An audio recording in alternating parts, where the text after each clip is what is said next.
Olá, queridos, a paz do Senhor, mais uma vez o pastor Maicon e mais um Somente as Escrituras, esse canal que tem como objetivo, irmãos, pregar o Evangelho, anunciar as grandezas de Deus, e eu quero ter o comprometimento de semanalmente estar aqui trazendo conteúdos que edificam, que trazem vida, esperança e amor por Cristo, fé, uma fé mais robusta. E queridos, dentro do que nós vivemos hoje o tema que nós podemos estar abordando é o tema um dos mais importantes, que é a volta ao primeiro amor. Hoje, irmãos, temos visto aí uma cristandade um pouco descomprometida com o amor por Cristo. Ou uma cristandade atual hoje que a motivação deles estarem na igreja não é mais o amor por Cristo. Qual a nossa motivação por estar no culto público? Qual a nossa motivação de estar numa reunião doméstica, um culto doméstico? Qual a nossa motivação hoje de falarmos que somos cristãos, que somos crentes em Cristo Jesus? É por conta do nome de Cristo? Ou é por conta da estrutura da igreja? Ou é por conta, irmãos, da mesmice no culto, nos encontros domiciliares? Eu sempre costumo comparar e fazer uma ilustração daquele que perdeu o primeiro amor com um relacionamento entre um homem e uma mulher. Quando namorávamos, irmãos, tínhamos um comprometimento maior, um amor um pouco mais intenso. Depois que casamos, por conta dos compromissos diários, isso vai não acabando, mas que vai se esfriando um pouco. Isso acontece. Eu acredito que é da mesma forma o nosso relacionamento com Cristo Jesus. Quando nós o conhecemos, quando nós o aceitamos como nosso único e suficiente Salvador, no começo nós tínhamos todo aquele amor dedicado. Tínhamos um comprometimento no amor por Cristo, queríamos ler as Escrituras, conhecê-lo melhor. E conforme os anos foram passando, nós vamos perdendo essa essência, que é a mais importante. E não longe das Escrituras, mas dentro das Escrituras, nós conseguimos observar, irmãos, a igreja de Éfeso, que faz parte das 7 igrejas da Ásia Menor, que hoje é a atual Turquia, onde Cristo envia cartas fazendo um diagnóstico nessas igrejas, consolando, exortando, fortalecendo essas igrejas. E dentro do contexto da igreja de Éfeso, irmãos, a igreja de Éfeso foi uma igreja plantada pelo apóstolo Paulo, e dentro da cidade de Éfeso existia um peso de idolatria muito grande. Éfeso era uma cidade muito grande, perdia apenas para Roma, tal. E a cidade de Éfeso tinha uma das 7 maravilhas do mundo, o templo da deusa Ártemis, ou Diana. E ali era dedicado adorações, oferendas a essa deusa. E a cidade ela se sustentava na economia por conta desse templo, porque iam muitos turistas ali, todo mundo passava por Éfeso para poder contemplar essa obra, que era um templo muito grande dedicado à deusa Diana. E a cidade também, a sua economia, os comerciantes vendiam, confeccionavam os nichos, a miniatura desse templo e vendiam. Então essa cidade é uma cidade que tinha um peso de idolatria muito grande, uma cidade que servia a vários deuses. Eles idolatravam vários deuses, uma cidade muito com peso de idolatria muito grande. O apóstolo Paulo chegando na cidade de Éfeso, vendo que a cidade era muito movimentada, o corredor do mundo ali, onde tinha gente de todos os lugares, todas as nações estavam ali, todos os lugares estavam ali. Na cidade de Éfeso, ele planta a igreja com o objetivo de proclamar o Evangelho. Muito estratégico. Talvez fôssemos nós pensar, mas como que nós vamos conseguir avançar com o Evangelho dentro de uma cidade idólatra como essa? De fato, irmãos, essa cidade começou o quê? A perder a sua fama de ser uma cidade que endeusava a Diana e começou a ser uma cidade que foi ter um encontro com o Evangelho de Cristo. Teve um encontro com Cristo através da igreja de Cristo. Muitos que vendiam esses nichos começaram a parar de vender, muitos que praticavam magia negra começaram a queimar seus livros no meio da rua ali, e o Evangelho avançando dentro dessa cidade. A pregação do Evangelho. Essa cidade, irmãos, era uma cidade idólatra que se tornou maior do que a igreja de Éfeso se tornou maior que a igreja de Jerusalém. Uma igreja muito influente, talvez a igreja mais influente no Novo Testamento. E os pastores dessa igreja quem eram? O apóstolo Paulo que plantou. O jovem Timóteo, podemos dizer que Paulo teve um sucessor, jovem Timóteo. Priscila e Áquila. E por último também João, aquele que escreve o livro de Apocalipse. O apóstolo João foi pastor em Éfeso também. E que nós podemos ver, irmãos, que Essa igreja ela tinha uma equipe pastoral na sua transição muito forte, muito doutrinária. Homens que tiveram um encontro verdadeiramente com Cristo, homens que caminharam com Cristo, homens que foram convertidos ao Evangelho de Cristo, pastores firmes. Então essa igreja não tinha como dar errado. A perspectiva humana, essa igreja não tinha como dar errado. E nós podemos ver, irmãos, aqui que Cristo, onde Ele está passando no meio da sua igreja, Ele sustenta a sua igreja nas palmas das suas mãos, Ele está andando no meio dos candelabros de ouro, Ele está fazendo diagnóstico nessa igreja. É a primeira igreja que Ele se depara, a igreja de Éfeso. E Cristo diagnostica pontos positivos e um ponto negativo dentro dessa igreja. E esse ponto positivo, podemos dizer, irmãos, que Cristo está dizendo: eu conheço suas obras, eu sei o seu trabalho árduo, eu conheço o seu labor. Eu sei que o seu trabalho é árduo. Eu sei que você é uma igreja comprometida. Eu sei que você é uma igreja que não faz nada pela metade. Eu sei que você é uma igreja que tem membros comprometidos, unidos no trabalho, da obra. Uma igreja que trabalha incansavelmente. Você soa, trabalha mesmo, tem comprometimento. Uma igreja que tinha comprometimento. O trabalho era árduo. Se preocupavam de fato com a obra de Cristo. Outro ponto positivo dessa igreja é que é uma igreja que não tolerava os hereges. Ele diz: eu sei que vocês conhecem, vocês não toleram aqueles que se dizem apóstolos e não são. Ou seja, tinha alguns que se levantavam como apóstolos de Cristo e não eram apóstolos de Cristo. E esses homens queriam pregar um outro evangelho. Essa igreja tinha firmeza doutrinária. O pastor dessa igreja, a equipe dessa igreja, a liderança dessa igreja tinha firmeza doutrinária. Eles não toleravam os hereges. Eles combatiam mesmo a heresia, as mentiras. Ponto positivo para essa igreja. Outro ponto positivo é que essa igreja sabia o que era sofrer por Cristo. Perseverava no sofrimento. Dentro de um contexto, irmãos, toda a igreja da Ásia Menor passava por forte perseguição.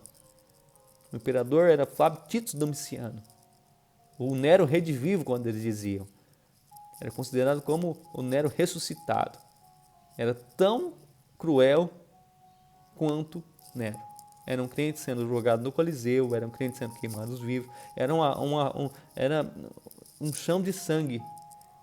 O sangue dos cristãos corria sobre as ruas da cidade de Éfeso e das cidades da Ásia Menor. A perseguição era muito forte e essa igreja era uma igreja que perseverava, que suportava a tamanha perseguição. Outro ponto positivo, essa igreja não dava lado ao liberalismo. Existia um grupo que queria se infiltrar na igreja que chamava os Nicolaítas. Muitos dizem que eles faziam, a sua origem era dos gnósticos, não tem nada concreto em questão a isso aí. Muitos dizem que eles surgiram também com Nicolau, era um discípulo que se afastou, também não tem base. O que podemos afirmar é a doutrina deles. Eles tinham uma doutrina liberal. O que era a doutrina deles? Você pode frequentar a igreja, mas você também pode participar das festas pagãs. Você pode ser um cristão dentro da igreja e fora da igreja você pode aqui praticar obras, praticar coisas ilícitas no templo da deusa Diana, que muitos faziam ali até imoralidade para poder adorar essa deusa no templo. Então eles diziam: não, você pode participar de festas pagãs, vocês podem viver uma vida aqui igual à vida do ímpio e também estar dentro da igreja. Eles queriam deturpar o Evangelho de Cristo. Não seja tão firme doutrinariamente, não seja tão correto, não leve ao pé da letra a doutrina dos apóstolos. Viva, pode adorar a Cristo, mas também viva liberadamente. Faça o que você quer. Pode vir do jeito que você está e permanecer do jeito que é. E a igreja de Éfeso odiava essas obras, que diz: eu também odeio. Vocês combatem os nicolaítas liberais, vocês odeiam eles, eu também odeio. Outro ponto positivo para essa igreja. Então, ou seja, essa igreja tinha um trabalho árduo, uma igreja comprometida, uma igreja que não tolerava os falsos profetas, os falsos apóstolos, uma igreja sofredora e uma igreja também que não era liberal. Uma igreja que tinha o quê? As escrituras como base da vida dela. Uma igreja que estava embasada nas escrituras. Só que o ponto negativo é a essência. A igreja tinha todos esses pontos positivos, mas perdeu o principal. E no 4 diz: eu tenho contra você, porém tenho isto: você abandonou o seu primeiro amor, você perdeu o seu primeiro amor. Essa igreja tinha perdido a essência. E o que é perder o primeiro amor? Tem vários pontos que nós poderíamos estar aqui pincelando, não vai dar tempo. Mas, irmãos, eu vou logo ao ponto principal. Uma igreja que perde o seu primeiro amor é uma igreja que perde Cristo. Ela não tinha mais Cristo. Uma igreja que sabia como pregar o evangelho. Uma igreja, não, Cristo, fique do lado aí que eu sei agora como pregar, eu sei o trabalho árduo, eu sei quem eu tenho que combater. Uma igreja que tinha perdido a sua essência, o seu primeiro amor. Uma igreja que estava idolatrando a sua estrutura. Uma igreja religiosa. Uma igreja que tinha a cabeça inchada de doutrina, mas o coração murcho de amor por Cristo. E aqui nós aprendemos muitas coisas, irmãos. Eu posso ser pastor pregando e perder meu primeiro amor. Eu posso ir à igreja todos os dias e não ter a motivação correta de estar na igreja para amar a Cristo e servir a Cristo. Eu posso, irmãos, combater os hereges e perder o meu primeiro amor. Eu posso, irmãos, não ser liberal, ser correto, andar segundo as Escrituras e perder o meu primeiro amor por Cristo. Essa igreja perdeu o seu primeiro amor por Cristo Jesus. Essa era a falha dessa igreja. E Cristo disse, eu tenho contra ti, que você perdeu o seu primeiro amor. Lembra de onde você caiu e se arrependa. Outro ponto, que perder o primeiro amor é pecado. A primeira vez que você ouve na Bíblia caiu é porque pecou. Quando Adão e Eva caiu, porque eles pecaram. Perder o primeiro amor é pecado, irmãos. E quando você fala de arrependimento, quando tem que se arrepender, é por quê? Porque pecou. Ele fala, arrependa-se e volta. E ali Cristo ele vai dar o quê? No final, a sua sentença. Se você não fizer isso, eu tirarei o seu lugar no castiçal.